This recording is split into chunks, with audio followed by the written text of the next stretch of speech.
Very good evening friends देखें, अभी हमारे पास ये एक एमआई का बोर्ड आया हुआ है। 4K बोर्ड है और इस बोर्ड में ये बैकलाइट सेक्शन में कुछ प्रॉब्लम है।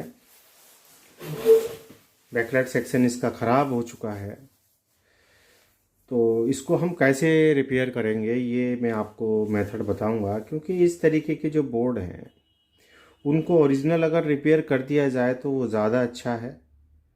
यदि हम इसमें बैकलाइट ड्राइवर्स लगाते हैं तो पहली चीज़ तो ये है कि बैकलाइट ड्राइवर लगा के हम एक तो कस्टमर को ये साबित करते हैं कि भाई हमने भी ये ओरिजिनल काम तो नहीं किया है। दूसरी चीज़ ये है कि अगर हम ओरिजिनल ही इसको रिपेयर करते हैं तो बहुत कम लागत में हम इसको बना सकते हैं।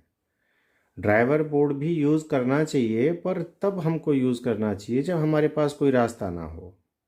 अगर हमारे पास ओरिजिनल बोर्ड को रिपेयर करने का तरीका अगर आपको पता है, यदि आपका इलेक्ट्रॉनिक्स का बेसिक कॉन्सेप्ट क्लियर है, तो आप निश्चित रूप से इस तरीके के बोर्ड को आप रिपेयर कर सकते हो, कोई बड़ी दिक्कत नहीं है। अभी देखें हम इसमें कि ये जो इसका मॉसफेट था जो कि यहाँ लगा हुआ था, ये मॉसफेट इसका शॉर्ट हो चुका है। मैं आपको मल्टीमीटर से इसको चेक करके आपको दिखाता हूँ। देखो, मल्टीमीटर अभी इधर रखा है और मल्टीमीटर को हम बजर रेंज में कर लेते हैं। बजर रेंज में करने के बाद जब हम इस मॉसफेट को चेक कर रहे हैं तो आप देखें सोर्स टू ड्रेन ये शॉर्ट हो चुका है। तो ये मॉसफेट अभी काम नहीं करने वाला, ये तो हमको निकालना ही पड़ेगा।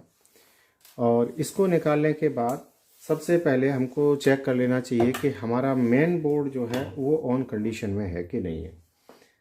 इसको अभी हमने सप्लाई दे दी है। सप्लाई देने के बाद आप देखें इसमें इंडिकेटर आ गया है, ठीक है। अभी देखें सेट स्टैंड बाई में चला गया। अभी हम इसको ऑन कर रहे हैं। तो जैसे हमने इसको ऑन किया है पावर की से, तो आप देखें हमारा इंडिकेटर आ गया है और इसमें बूटिंग चालू हो गई है, ठीक है। इसमें बूटिंग चालू हो गई है, ठीक है।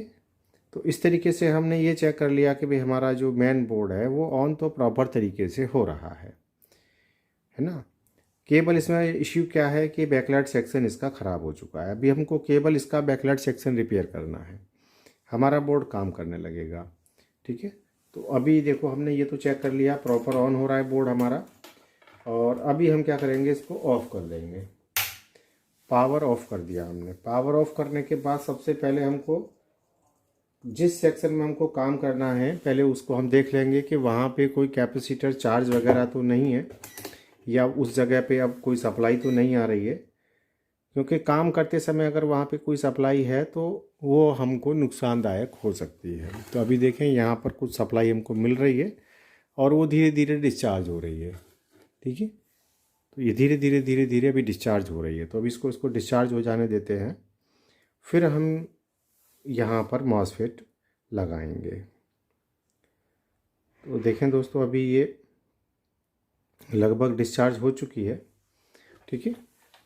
अभी हम क्या करेंगे, यहाँ पर मॉसफेट लगाएंगे। तो अब आपके लिए क्वेश्चन खड़ा हो जाता है कि सर आप यहाँ पे कौन सा नंबर का मॉसफेट लगाएंगे। देखिए, पुराने जो ड्राइवर बोर्ड हैं आप वहाँ से निकाल के यहाँ मॉसफेट लगा सकते हो, ठीक है। बाकी आप डाटा शीट देख सकते हो। डाटा शीट देखने के बाद में भी आप मॉसफेट यहाँ पे लगा सकते हो। यहाँ पे मिनिमम जो आपको मॉसफेट यूज़ करना है इस बोर्ड में, वो आपको 200 वोल्ट और लगभग 15 एम्पियर का मॉसफेट आपको यूज़ करना है बैकलाइट सेक्शन में। तो वो ख़राब नहीं होगा फिर आपका मॉसफेट। तो आप डाटा शीट में ये देख लें कि जो आप मॉसफेट लगा रहे हो किसी भी बोर्ड से निकाल करके, एन चैनल मॉसफेट यहाँ लगता है। तो 200 वोल्ट और मिनिमम 15 एम्पियर का वो मॉसफेट होना चाहिए। उस कंडीशन में अगर आप मॉसफेट लगाते हो तो आपका मॉसफेट ख़राब नहीं होगा। यदि आप कम वोल्टेज का मॉसफेट लगाते हो, यहाँ पर आपने अगर मान लीजिए 100 वोल्ट का मॉसफेट लगाया, तो उसके ख़राब होने के चांस है, वो ख़राब हो सकता है मॉसफेट आपका। तो ये देखें, अभी हमने मॉसफेट को यहाँ पे फिक्स कर दिया है अभी हम एक 10K का रेजिस्टेंस यहाँ पे और लगा रहे हैं। ये 10K का रेजिस्टेंस सोर्स और ड्रेन के बीच में लगेगा। यहाँ पे एसएमडी रेजिस्टेंस लगा हुआ था जो कि ट्रैक ख़राब होने के कारण वो ख़राब हो गया था। बहुत छोटा रेजिस्टेंस था, ख़राब हो सकता है, पॉसिबिलिटी है, कोई बड़ी बात नहीं है। तो आप ये इस तरीके का नॉर्मल रेजिस्टेंस भी यूज़ कर सकते हो। तो अभी देखें हमने यहाँ पर एक रेजिस्टेंस जो है वो लगा दिया है इस तरीके से। ठीक है, मैं अभी आपको देखो जूम करके दिखाता हूँ अभी हमने क्या काम किया है वहाँ पे। तो आप देख सकते हैं यहाँ पर अभी हमने जो काम किया है इस तरीके से हमने मॉसफेट और एक रेजिस्टेंस को लगा दिया है। ठीक है, अभी हम क्या करने वाले हैं, अभी हम मल्टीमीटर से चेक करने वाले हैं कि हमारा जो बूस्ट वोल्टेज है वो बना कि नहीं बना। बैकलाइट के लिए जो बूस्ट सप्लाई है वो बनी कि नहीं बनी, तो उसको चेक करने के लिए अभी हम मल्टीमीटर को वोल्टेज रेंज में करके, और यहाँ पे इसका वोल्टेज आता है आउटपुट, यहाँ पे हम चेक करेंगे। तो अभी हम इसको सप्लाई दे रहे हैं, तो देखें यहाँ पे लगभग 60 वोल्ट के आसपास तक आया है और अभी 56 हो गया, देखो 55 हो गया। अभी हम क्या करेंगे, इसको हम यहाँ से ऑन करेंगे, बोर्ड को ऑन करके देखेंगे मल्टीमीटर पे बूस्ट सप्लाई आई कि नहीं आई। देखो अभी हम इसको ऑन कर रहे हैं,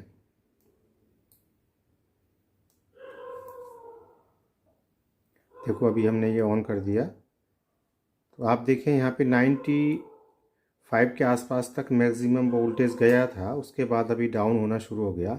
इसका मतलब बूस्ट सर्किट हमारा काम कर रहा है। तो अभी हमको ये भी चेक करना है कंफर्म कि हमारा जो बोर्ड है वो ओके काम करेगा कि नहीं करेगा। मॉसफेट तो हमने लगा दिया, तो इसमें अभी क्या है कि हम बैकलाइट को भी कनेक्ट करके देखेंगे।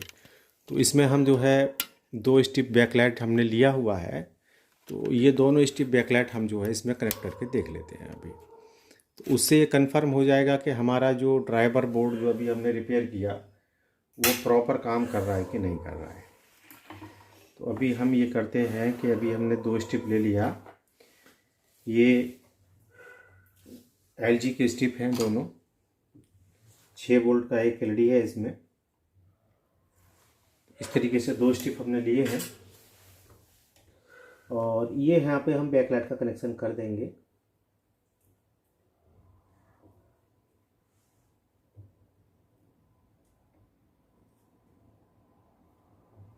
ये हमने यहाँ पे बैकलाइट का कनेक्शन कर दिया और अभी हम इसको ऑन करके देख लेते हैं कि हमारा बैकलाइट ऑन हुआ कि नहीं हुआ। तो देखें यहाँ पर अभी हमने पावर दिया है टीवी को, इंडिकेटर आ गया है टीवी में, और इसके बाद में अभी हम इसको पावर ऑन करेंगे।